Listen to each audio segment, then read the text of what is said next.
VP Inday Sara, naghain na nga ng not guilty plea sa impeachment court. Detalye ng balita mula kay Raymond Dadpa sa RH28. Raymond, good morning.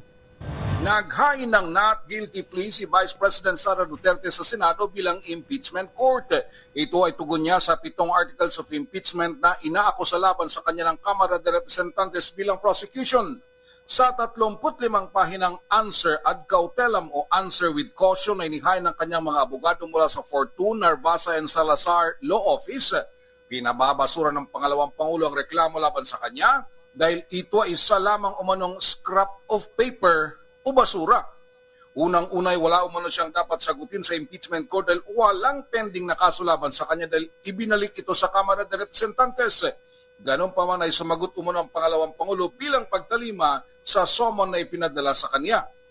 Sa 7 akusasyon laban sa kanya ay wala umanong mga basihan ang mga ito, kundi lahat ay pawang conclusion lamang ng mga miyembro ng Kamara de Representantes at wala man lang matibay na ebidensya at testigo. Sa simula pa lamang ay labag na sa ating saligang batas ang impeachment complaint dahil ito ay pang-apat na labag sa 1-year bar rule. Sinadya umanong hindi ni-refer ng Kamara ang 3 na unang complaint. Sa akusasyon na pinagplanuhan ni Vice President Sara na ipapatay sina Pangulong Bongbong Marcos, Lisa Araneta Marcos at Speaker Martin Romualdez, wala umanong ebidensya na naipakita ang prosecution maliban lamang sa on-air recording sa social media. Hindi rin umano napatunayan na may 2 bilyong piso silang deposito sa bangko ng kanyang ama na si dating Pangulong Rodrigo Duterte. Paniwala ng kampo ni VP Sara, mailalagay sa unfinished business ang impeachment complaint dahil patapos na ang 19th Congress at hindi maaari itong talakayin sa 20th Congress.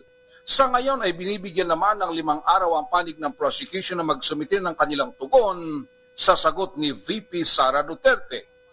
Ito si RH28, Raymond Dadpas para sa DZRH, una sa Pilipinas, una sa Pilipino. Maraming salamat, Raymond. 3 minuto na makalipas ang alas...